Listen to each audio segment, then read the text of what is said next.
Olá pessoal, tudo bem? Espero que sim, graças a Deus, né? Que Deus abençoe a todos nós. Muito bem, meus irmãos, nós estamos aqui para gravar mais um vídeo e darmos continuidade à sequência de vídeos que nós temos procurado compartilhar com vocês. Nós já temos bastante material aí no nosso canal para que as pessoas possam estar sempre aí assistindo, relembrando as pautas que nós temos conversado. Inclusive, eu recomendo que as pessoas façam uma viagem nos vídeos, né, lá do início da nossa gravação, né, de 2019, ali, 2020, para que vocês vejam que o conteúdo que nós procuramos compartilhar hoje é uma continuidade. Não mudou nada, tá? no que diz respeito ao espírito, à ideia do que nós começamos lá atrás. Né? Mais uma semana, né? Hoje começando. Aliás, né? Começou ontem, domingo, hoje é segunda. Mas assim, para trabalho, né? Mas assim, diretamente, mais uma semana começando. E eu gostaria de dar continuidade, né? A segunda parte do vídeo, que nós começamos a falar lá sobre o nascer da água e do Espírito, que nós falamos sobre o encontro lá de Nicodemos com Jesus. Meus irmãos, no livro de João, capítulo 16, versículo 13, diz assim: quando vier, porém, o Espírito da verdade, ele vos guiará a toda a verdade. Porque não falará por si mesmo, mas dirá tudo o que tiver ouvido e vos anunciará as coisas que hão de vir. Ora, quando Jesus ele estava ali para ser assunto aos céus, né, naquele último dia em que ele esteve com os discípulos, como fala lá a Bíblia, que tinha ali umas 500 pessoas mais ou menos, e eles viram Jesus subindo e entre as nuvens desaparecer. Antes disso acontecer, né, essa ascensão de Jesus, ele disse assim para os discípulos que estavam ali, para aquelas pessoas: não vos ausenteis para Jerusalém até que recebais a promessa do Pai, porque descerá sobre vós o Espírito Santo, mas recebereis poder ao descer sobre vós o Espírito Santo, e sereis minhas testemunhas, tanto em Jerusalém, Judeia, até os confins da terra.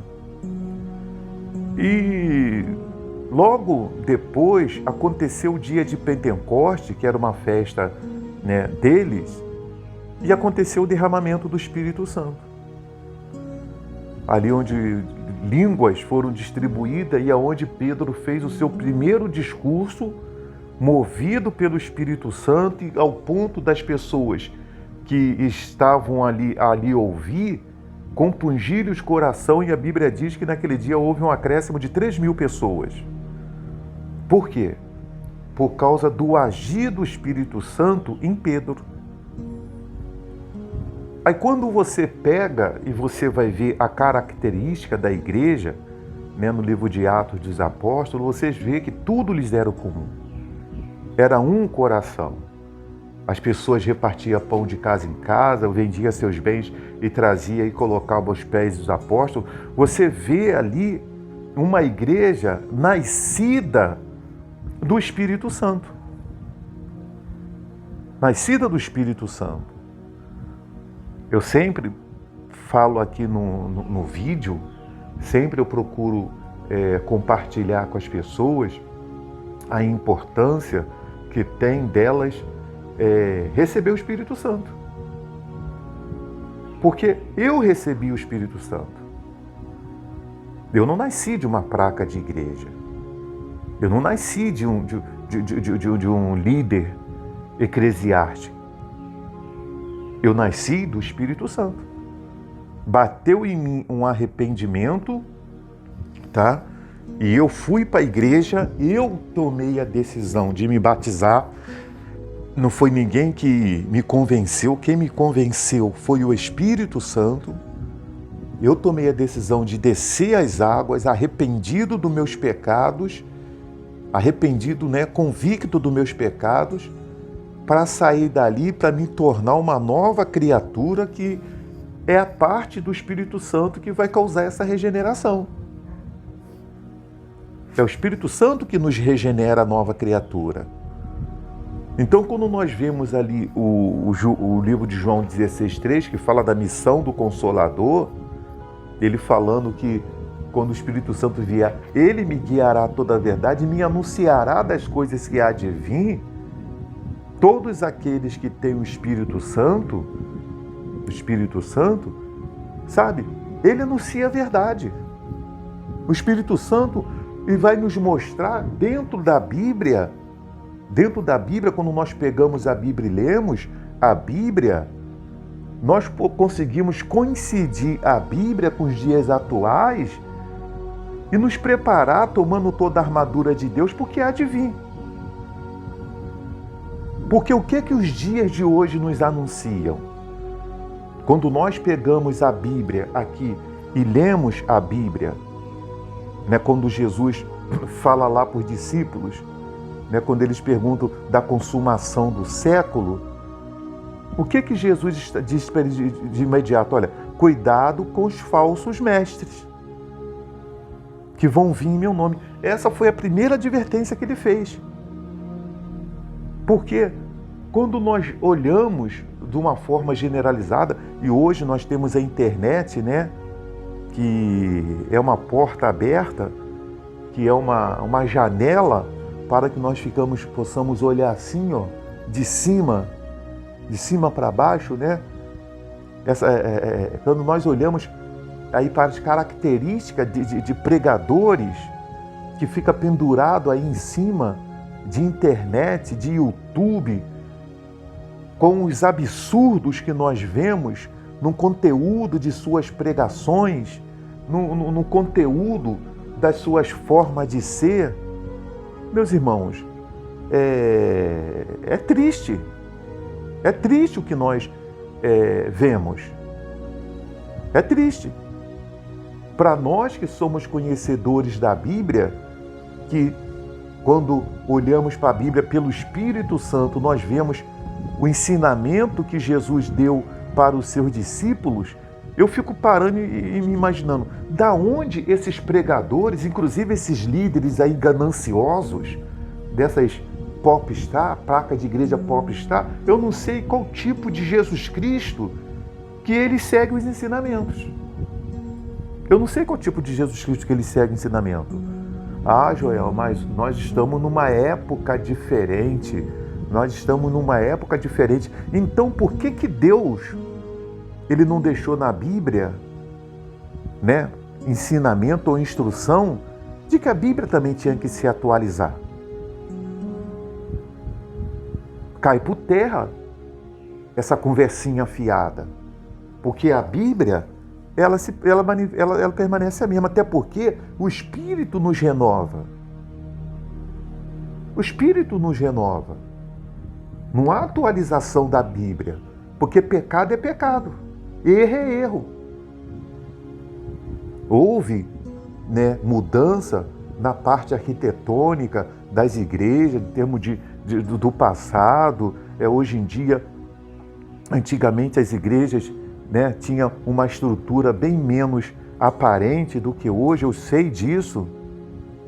Hoje as igrejas elas procuram ter um conforto melhor, no sentido dos seats, das cadeiras, poltronas, um ar-condicionado, uma escolinha, espaço, um tipo de instrumentação. Tudo bem, mas eu não estou falando disso. Eu estou falando do conteúdo bíblico, do conteúdo de ensinamentos da palavra de Deus. E isso não está defasado e nunca vai estar defasado, porque a palavra de Deus não se defasa para ficar uma turminha por aí com essas invenções drásticas que eles têm por aí. Por isso que em 2 Pedro, lá em 2 Pedro, no capítulo 2, ele fala aqui, ó, assim como no meio do povo surgiram falsos profetas, assim também haverá entre vós falsos mestres, os quais introduzirão dissimuladamente heresia destruidora até o ponto de renegar o soberano Senhor, que os resgatou, trazendo sobre si mesmo repentina destruição. E eu já ouvi dizer, algum pregador aí, dizer que essa graça é uma desgraça. Agora, eu não sei com que sentido ele falou isso. Que a graça de Jesus é uma desgraça. Sim, é uma desgraça para o diabo, para o pecado, porque a graça de Jesus veio nos oferecer uma vida nova, uma nova razão de viver. Quando nós a aceitamos, quando nós aceitamos o evangelho da graça, e não esse evangelho aí da ganância, da ambição, que esses fariseus hipócritas pregam por aí, ensinando essas heresias do que tem que dar para receber, de que você tem que dar dízimo, 10%, que se você não dá, Satanás, em forma do devorador, vai destruir sua vida. Meu irmão, isso é uma conversa fiada da boa. Esses altares de muita igreja estão cheios de político, que nem aquele Planalto, que nem Brasília lá. Estão cheios de políticos, inventando uma porção de leizinha para se beneficiarem. Então, Pedro falou aqui, se você pegar e ler, e muitos seguirão as suas práticas, né? Muitos seguirão as suas práticas libertinas e por causa delas será infamado o caminho da verdade. Quer dizer, o evangelho da graça está infamado. O que é infamado? A má fama. Por causa de muitas igrejas. Que é um horror. Que nós ficamos de fora assim olhando, a gente fala assim, o quê? Como é que é? É um horror. Às vezes, né, eu já tive convite de pessoas para me poder abrir igreja, né, para me poder começar ministérios. E até quem já me perguntou assim, por que você não abre uma igreja? Eu falei assim, mais uma? Mais uma? Porque, pessoal, eu ando aqui, onde eu moro aqui, se eu pegar aqui 1 quilômetro para andar, e se tiver 10 placas de igreja, cada uma de um nome, é pouco. Eu pego uma estrada aqui, e vou embora.